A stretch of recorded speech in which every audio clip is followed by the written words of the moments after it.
Hello, and welcome to the very first episode of 100 Coming of Age Films in 100 Days. And today we'll be going through these 5 films. And the first one this week, How to Become Myself by Jun Ichikawa. I would say this film was a tender growth of a flower, fragile, sensitive, and emotional. It's one from the point of view of a girl who starts off as someone who doesn't take risks, a person who is an observer rather than a proactive catalyst, or rather influences others to follow her. Growing up, as shown in this film, shows us that it can be many things from confusing to assuring. It doesn't just stay as one thing forever, because anything can happen and they can happen at any time. One bit that I really admire about the protagonist is that she is kind of like an NPC. She follows the rules, respects all opinions, and live and think like everyone. As she said, she played all her roles perfectly, but even after doing so, life has many surprises left for her in the bag. That's why life could be determined by the objectives, but is ultimately shaped by the subjectives. And the second one this week, Made in Hong Kong by Fruit Chan.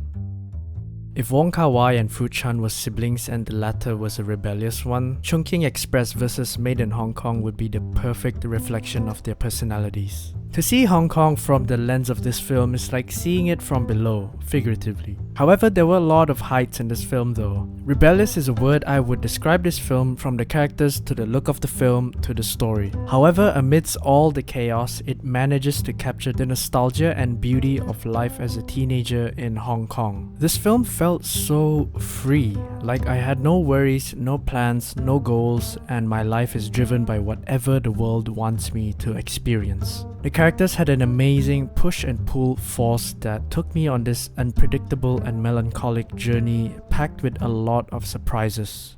And the third film this week, Monster by Hirokazu Kore-eda.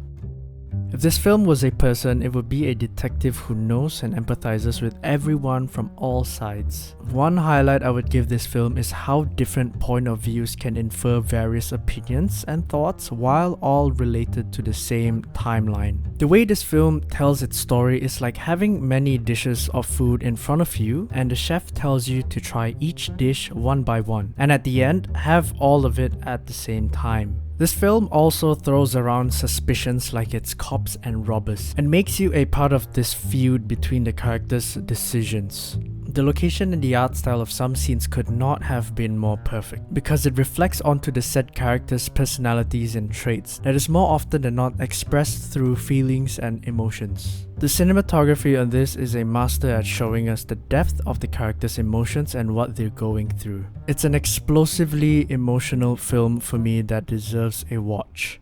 And the fourth film this week, Yoshino's Barbershop by Naoko Ogigami. Right off the bat, you could tell that this film is eccentric, carefree, and playful. However, it does not take away the fact that this film could also be unpredictable and heartfelt. This film is set in a fictional Japanese town where every male has the same haircut. The protagonist's mother is the barber, responsible for the haircuts. It's mainly about rebellion and making compromises for yourself and for your family. It's a film where the young wants change versus the old who wants to maintain tradition. And from that, we see clashes of interests and opinions. And as the film progresses, we're able to see the changes while maintaining some sort of order. It's a very fun film about boys seeking to be heard and speaking their mind to make a change. And the fifth film this week, In the Heat of the Sun by Jiang Wen.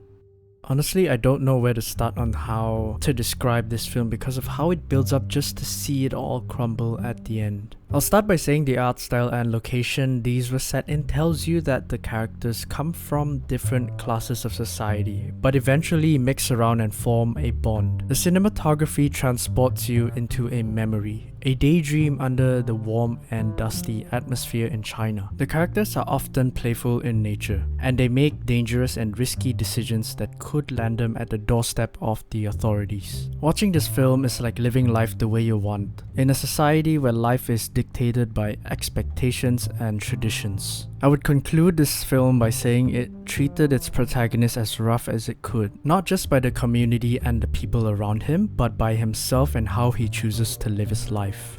And that is this week's 5 films. Don't forget to subscribe, like, and comment down your thoughts. And I'll see you next week. Bye!